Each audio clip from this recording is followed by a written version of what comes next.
పంచగ్రహ కూటమి మరియు గ్రహణ ప్రభావాన్ని తగ్గించుకొనుటకై అష్టాదశ శక్తిపీఠాల్లో ఒకటైన కామాఖ్య శక్తిపీఠంలో నానాజీ పట్నాయక్ గురూజీ గారి ఆధ్వర్యంలో ఫిబ్రవరి 17, 18, 19 గణపతి లలిత నవగ్రహ చండీ హోమాలు జరుగును. పాల్గొనదలిచిన వారు కనిపిస్తున్న నెంబర్ని సంప్రదించగలరు. నమస్తే అమ్మా. నమస్తే అమ్మా. శ్రీమాత్రే నమః. శ్రీమాత్రే నమః అమ్మా. మనం చేస్తున్న నక్షత్ర సిరీస్కి అయితే మంచి రెస్పాన్స్ వస్తుందమ్మా. బాగా చాలా మంది పాజిటివ్గా కామెంట్స్ చేస్తూ వస్తున్నారు. సో అందులో భాగంగా ఇప్పుడు మనం హస్త నక్షత్రం గురించి మాట్లాడుకుందాం. హస్త నక్షత్రం వారి గుణగణాలు ఎలా ఉంటాయంటారు? వీళ్ళకి ముఖ్యంగా ఏ రంగంలో మనం చూడొచ్చు అంటారు? అలాగే లేడీస్కి కూడా సపరేట్గా చెప్పండి అమ్మా. చాలా మంది ఆసక్తిగా అడుగుతున్నారు అనమాట. తప్పకుండా. ఈ 2026 ఎట్లా ఉండబోతుందో కూడా వాళ్ళకి తెలియజేయండి. తప్పకుండా. హస్త నక్షత్రం అంటే ఒక అపురూపమైన నక్షత్రం. అది ఆ నక్షత్రం చాలా అందంగా ఉంటుంది. సో ఆ నక్షత్రంలో పుట్టిన వాళ్ళు కూడా అందంగా ఉంటారు. ఎందుకంటే నక్షత్రం అందంగా ఉంటుంది అంటే అర్థం ఏంటంటే నక్షత్ర తత్వం ఉండేది ఏంటంటే చంద్రుడు ఒక తత్వం అనమాట. హస్త నక్షత్రానికి అధిపతి చంద్రుడు, ఈ రాసాధిపతి బుధుడు. సో చంద్ర బుధులు కలయిక అనేది ఏంటంటే ఇప్పుడు మనుషుల్లో మనం ఎవరినైనా ఆకర్షించాలి అంటే ఏం చేయాలి? ఫస్ట్ మనం అందంగా కనిపించాలి ఫస్ట్. రెండోది మన మాట బాగుండాలి.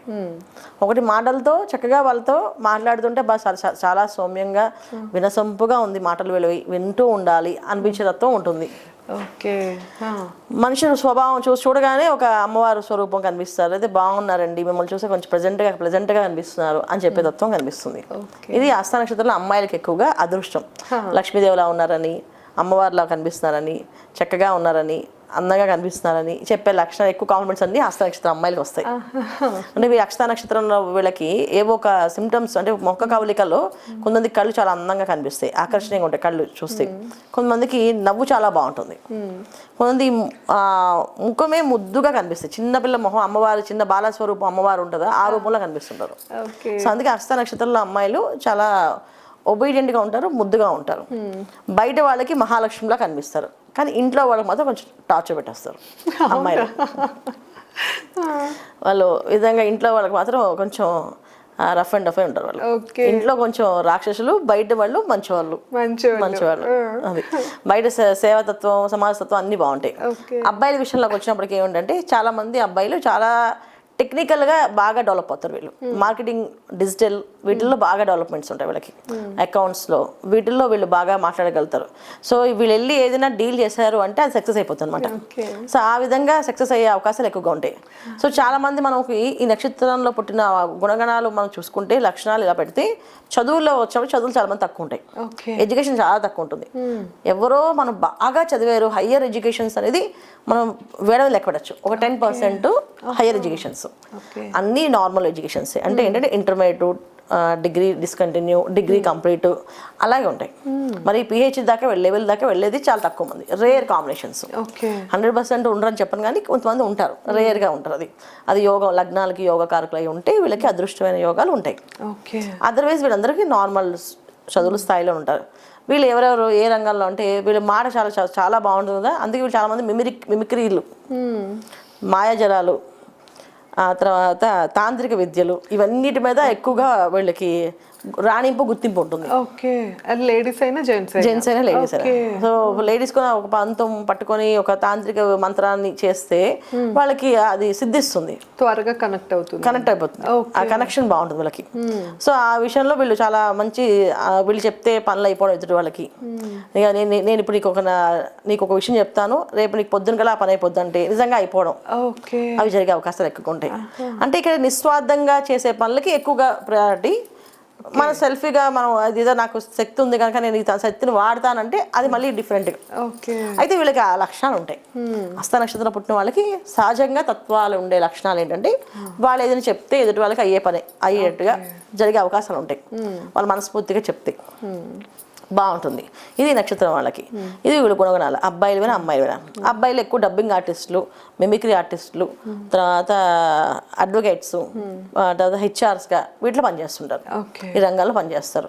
ఇవన్నీ మంచి లక్షణాలే. ఇక మైనస్ విషయాల్లోకి వస్తే అమ్మాయిల విషయంలో అమ్మాయిలు ఎక్కువ తాంత్రిక విద్యలు అంటే వీళ్ళు చాలా ఇంట్రెస్ట్. ఏదైనా కొత్తది అంటే క్యూరియాసిటీ ఉంటారు, అది నేను నేర్చేసుకోవాలి, అది చెప్పేయాలి, నేను చేయాలి, ఆ జోలికి వెళ్తారు. సో వీళ్ళకి 2 రకాలైన స్నేహితులు ఉంటారు. ఒకటి మంచి వాళ్ళు, ఒకటి చెడ్డవాళ్ళు. ఓకే. ఈ హస్త నక్షత్రం వాళ్ళకి. సో చెడ్డ వాళ్ళ దారిలోకి వెళ్తే దెబ్బలు తింటారు, మంచి వాళ్ళ దారిలోకి వెళ్తే మంచిగా ఉంటారు వీళ్ళు. సో అయితే ఏంటంటే వీళ్ళు ఎవరైనా వీళ్ళు మోసం చేయాలి అంటే ఇంట్లో వాళ్ళు ఎవరిదారు మోసపోతారు కదా, ఇంట్లో వాళ్ళ దగ్గర మోసపోరు వీళ్ళు. ఇంట్లో వాళ్ళు కానీ తెలిసిన వాళ్ళు కానీ మోసపోరు, స్నేహితులు మోసపోతారు. ఎందుకంటే స్నేహితులు బాగా నమ్ముతారు, స్నేహితులు చెప్పింది వింటారు, వాళ్ళు చెప్పింది చేస్తుంటారు. దానివల్ల ఒక్కోసారి చెడ్డవాళ్ళు ఎవరైనా తప్పుడు సలహాలు ఇచ్చి వీళ్ళు తప్పుడు దారిలోకి వెళ్ళినా ఇబ్బంది పడే అవకాశం ఉంటుంది. ఒకవేళ వాళ్ళ వల్ల వ్యాపారాలు పెట్టి నష్టపోయే అవకాశాలు ఉంటాయి. జనరల్గా స్నేహితులు నమ్మితే ఎందుకు మోసపోతాం? స్నేహితులు అంటే మనం మంచి కోరేవాళ్ళే కదా, 100% మంచి కోరేవాళ్ళే. కానీ వీళ్ళ జాతకానికి స్నేహితులే విరోధులు అంటే శత్రువులు. అంటే ప్యూర్ స్నేహం అయితే ఏ ఇబ్బంది లేదు, అదేదో ఒక బిజినెస్ డీల్ అయిందా అప్పుడు వీళ్ళు శత్రువు అయిపోతారు వాళ్ళు. ఇప్పుడు చాలా మంది ఎప్పుడు 20 ఏళ్ళ స్నేహం ఇప్పుడు మేము బద్ధ శత్రువులు ఉంటారు. ఆ బద్ధ శత్రుత్వం అనేది ఎప్పుడు వస్తుందంటే వీళ్ళు వ్యాపారం మొదలు పెడితే స్నేహితులతో వస్తుంది. వీళ్ళు తీసుకోవాల్సిన జాగ్రత్తలు ఏంటంటే శత్రువులు అయిపోతారు కనుక స్నేహితులతో వ్యాపారాలు చేయకూడదు. స్నేహితుల సపోర్ట్ బాగుంటుంది. సపోర్ట్ ఉంటుంది కానీ బిజినెస్ మటుకు చేయకూడదు. బిజినెస్ విషయంలో వాళ్ళతో ఆర్థిక సంబంధించిన విషయాలు వ్యవహారాలు పెట్టుకోకూడదు. సలహా సంప్రదింపులు వేరు, ఆర్థికమైన వ్యవహారాలు వేరు. ఆర్థికమైన సంబంధించిన వ్యవహారాల్లో కనుక వెళ్తే గనక వీళ్ళు కాస్త నష్టపోయే అవకాశం ఉంటుంది. ఎక్కువ ఏ రాశిలో చూస్తామమ్మా వీళ్ళని? కన్యారాశి. కన్యారాశిలోనే 4 పాదాలు కన్యారాశి. అందువల్ల వీళ్ళకి అంత నాలెడ్జ్ ఉంటుంది, హై నాలెడ్జ్ పర్సన్స్. ప్రతి విషయాన్ని ఇప్పుడు ఒక హౌస్ వైఫ్ తనకున్న ఏదైనా చేయాలి అనుకుంటే చిన్న యూట్యూబ్ ఛానల్ పెట్టి ఏదో ఒక క్రియేట్ పెట్టి ముగ్గులు వేస్తే కూడా అందరిని ఆకర్షించేస్తుంది. ఆ ముగ్గులు ఎందుకు చూస్తున్నారు అంటే చూసేస్తారు అంతే. అది ఒక వాళ్ళకున్న ఆకర్షణ శక్తి అనమాట. వాళ్ళకున్న ఇంత చిన్నపాటి రవ్వంత టాలెంట్ కొన్న హై లెవెల్లో కనెక్ట్ అవుతారు మనుషులు. అది వాళ్ళ దగ్గర ఉన్న ఆకర్షణ శక్తి. ఫ్యామిలీ పరంగా చూసుకున్నప్పుడు ఏమవుతుందంటే ఆడపిల్లలు ఇంట్లో వాళ్ళకి టార్చర్ పెట్టేస్తారు. జెంట్స్ అయితే వాళ్ళు కూడా అంతే, బయట వాళ్ళకి సాఫ్ట్, ఇంట్లో వాళ్ళకి టార్చర్. జెంట్స్ కూడా అంతే, బయట వాళ్ళకి వాళ్ళు చాలా మంచి వాళ్ళు. అసలు వీళ్ళంత ఒబీడియంట్ గా ఎవరు ఉంటారు, అసలు వీళ్ళంత ఓర్పుగా ఎవరు ఉంటారు అని చెప్పి బయట వాళ్ళందరూ వీళ్ళకి సర్టిఫికేట్స్ ఒక పట్టా రాసేస్తారు, కవిత్వాలు రాసేస్తారు వీళ్ళ మీద. ఇంట్లో వాళ్ళు అయినప్పుడు సైలెంట్ అయిపోతారు, ఇంట్లో వాళ్ళు ఇంకేం మాట్లాడలేకపోతారు.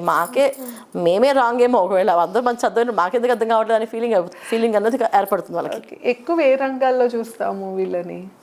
నార్మల్ రంగాలు, అన్ని రంగాలు అన్నిట్లో ఉంటారు. అంటే మంచి స్థాయిలో చదువులు ఉండవు కదా. సో కామన్ పీపుల్ లో ఉండే దాంట్లో ఉంటుంది. కామన్ పీపుల్ లో జరిగే లక్షణాలే వీళ్ళకి ఉంటాయి. సో కామన్ పీపులే కానీ అట్రాక్టివ్ పీపుల్ వీళ్ళు. సో కామన్ పర్సన్ అట్రాక్షన్, వాళ్ళ మీద అట్రాక్షన్ ఉంటుంది, తర్వాత అటెన్షన్ ఉంటుంది వాళ్ళ మీద. వాళ్ళు ఏదైనా మాట్లాడితే ఆ మాటకి అందరూ వాల్యూ ఇస్తారు. తర్వాత వాళ్ళు చెప్పే విషయాలను అందరికీ అర్థమవుతుంది. ఆ విషయాన్ని ఓకే కరెక్ట్ పాయింట్ చెప్పారు కదా, అంత మంచిగా ఇంత స్పందించి చెప్పడం అనేది ఆ సమయస్ఫూర్తి, ఆ స్పందన అవన్నీ వీళ్ళకి వస్తాయి. అందువల్ల ఏంటంటే సాధారణమైన హౌస్ వైఫ్ అయినా తన బిజినెస్ చేయాలంటే ఈజీగా చేయగలుగుతుంది. ఆ లక్షణాలు క్వాలిటీస్ ఎక్కువగా ఉన్నాయి వీళ్ళకి, మంచి క్వాలిటీస్, అట్రాక్షన్, ఆకర్షణ శక్తి ఎక్కువగా ఉంది కనుక వీళ్ళు ఏ పని చేసినా ఏ రంగంలోనే రాణిస్తారు. ఈ 2026 ఎట్లా ఉందమ్మా వీళ్ళకి? చాలా బాగుంటుంది. 2026 బాగుంటుంది, ఎందుకంటే వీళ్ళకి కన్యా రాశి కదా. సో కన్యా రాశికి యోగమే ఉంది ఇలా ఈ సంవత్సరం. అందువల్ల చక్కగా అన్ని రంగాల్లో రాణిస్తారు. ఒకటేనన్నా హస్త నక్షత్రం వాళ్ళకి ప్రాబ్లం అనేది ఎప్పుడు ఉండదు. వీళ్ళు తాంత్రికమైన విద్యలు జోలికి వెళ్ళకూడదు. వీళ్ళకి అది సిద్ధిస్తాయి కానీ వెళ్ళకూడదు. అవి కానీ చేశారో ఫ్యామిలీ పరంగా డిస్టర్బ్ అయిపోతుంది. ఫ్యామిలీ లైఫ్ చాలా డిస్టర్బెన్స్ వచ్చేస్తుంది. వైఫ్ అండ్ హస్బెండ్ మధ్యలో రిలేషన్స్ ప్రాబ్లం అవుతుంది, డివోర్స్ ప్రాబ్లం ఉంటుంది, తర్వాత వాళ్ళకి ప్రాణానికే ప్రాబ్లం ఉంటుంది. ఇలాంటి అవకాశాలు ఎక్కువగా ఉంటాయి. సో వాళ్ళ ఇప్పుడు ఏదైతే ఎనర్జీ మన దగ్గరికి వస్తుందో అది నెగిటివ్ ఎనర్జీ అన్నప్పుడు దాన్ని తోసేయాలి మనం. కాదు మరి నాకు ఈజీగా వచ్చేస్తుంది, నేను చిటికి వేస్తే మంత్రం వేస్తే వస్తుందని చెప్తుందా, అలాంటి సిద్ధులు వీళ్ళకి వచ్చేస్తాయి. కానీ ఆ తర్వాత ఎఫెక్ట్ వీళ్ళు చాలా ఎక్కువగా ఉంటుంది. అందుకని వీళ్ళు నెగిటివ్ ఎనర్జీ సోర్స్ కి వెళ్ళకూడదు. సాత్వికమైన దైవారాధన, సాత్వికమైన భావన, సాత్వికమైన పూజలు, సాత్వికంగా మన శివుడిని విష్ణువుని ఆరాధించడం, లక్ష్మీ అమ్మవారు, అసలు వీళ్ళు ఏ పూజ చేసినా భగవంతుడు కరుణిస్తారు వెళ్ళని. కానీ వీళ్ళు ఆ జోలికి వెళ్ళట్లేదు, కానీ వీళ్ళు ఆ జోలికి వెళ్ళిపోతారు ఆటోమేటిక్గా. అంటే డివైన్ కనెక్టివిటీ ఎక్కువగా ఉంటుంది, భగవంతుడు అనుగ్రహం అనేది ఎక్కువ ఉంటుంది. కాకపోతే వీళ్ళకి ఏంటంటే ప్రతిరోజు అబ్బాయిలకి అయితే ముఖ్యంగా వన్ డే బాగుంటే వన్ డే బాగుండదు. ఒకరోజు బ్రహ్మాండంగా యోగి చేసి హ్యాపీగా నా అంత అదృష్టవంతుడు లేరు అనుకుంటారు, ఒకరోజు నా అంత దురదృష్టవంతుడే లేరు అనుకుంటారు. ఇలాంటి తత్వం కొంచెం ఉంటుంది. సో మానసికమైన రకమైన సంక్షోభం బాధ వీళ్ళకి ఎప్పుడు ఎఫెక్టివ్గా ఉంటుంది. అంటే ఏదైనా ఒక మాట అంటే భరించలేరు, బాధపడిపోతారు ఎక్కువగా. ఆ బాధని ఎక్స్ప్రెస్ చేసేస్తారు, బయటికి ఉండలేరు. అందువల్ల అది బయటికి చెప్పేసి స్నేహితుల దగ్గరికి వెళ్ళిపోయి చెప్పడం వల్ల స్నేహితులకి వీళ్ళ వీక్నెస్ తెలిసిపోతుంది. సో వీళ్ళు ఎక్కడ లాక్కోవాలి, ఎక్కడ ఆకర్షించాలని చెప్పి తెలిసిపోయి వీళ్ళు మోసపోయే అవకాశం.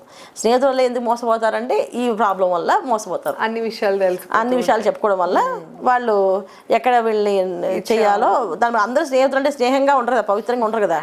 పవిత్రంగా ఉండేవాళ్ళు వేరు, అపవిత్రంగా కొంతమంది ఎప్పుడు అవకాశం దొరుకుతుందో చూద్దామని చూసేవాళ్ళు ఉంటారు, అవకాశవాదులు ఉంటారు వాళ్ళని. అలాంటి వాళ్ళు కూడా ఉంటారు. వీళ్ళకి స్నేహితులు అవకాశవాదులు పక్కనే ఉంటారు. సో అలాంటి అవకాశాలు వీళ్ళు ఇచ్చినట్టు అవుతారు. అందుకని తాంత్రికమైన విద్యల జోలికి వెళ్ళకూడదు ఎప్పుడు, ఎనీ టైం. ఇప్పుడు చాలా మంది నేను చెప్తే ఆకాశంలో ఇప్పుడు ఏదో చెప్తారు, చెప్పగానే మనకి వచ్చేస్తాయి, కానీ అది వీళ్ళకి తాంత్రికమైన శక్తి అది. సో ఆ శక్తి జోలికి వెళ్ళకుండా సాత్వికమైన శక్తి అమ్మవారిని పూజిస్తే కూడా లక్ష్మీ అమ్మవారు వీళ్ళు మనస్ఫూర్తిగా అమ్మవారికి అష్టోత్తరం పూజ చేస్తే కొన్న బ్రహ్మాండంగా రాణిస్తుంది. లక్ష్మీ అష్టోత్తరమే, లక్ష్మీ అష్టకం. లక్ష్మీ అష్టోత్తరంతో తిరగదని నోరంటే లక్ష్మీ అష్టకం 8 శ్లోకాలు చక్కగా పొద్దున్న సాయంత్రం మధ్యాహ్నం చదువుకుంటే బ్రహ్మాండంగా రాణిస్తుంది. బాగుంటుంది. హస్త నక్షత్రం గురించి అయితే ఈ వీడియోలో మనం చాలా విషయాలు తెలుసుకున్నాం కదా. మీరు ఎవరైనా పర్సనల్ చార్ట్ చెప్పించుకోవాలి, లేకపోతే ఎలాంటి సమస్యతో ఇబ్బంది పడుతున్నా కూడా కింద మేడం నెంబర్ ఇస్తున్నాం, తప్పకుండా కాంటాక్ట్ అవ్వచ్చు. ధన్యవాదాలు. నమస్తే అమ్మా. నమస్తే అమ్మా. శ్రీమాత్రే నమః.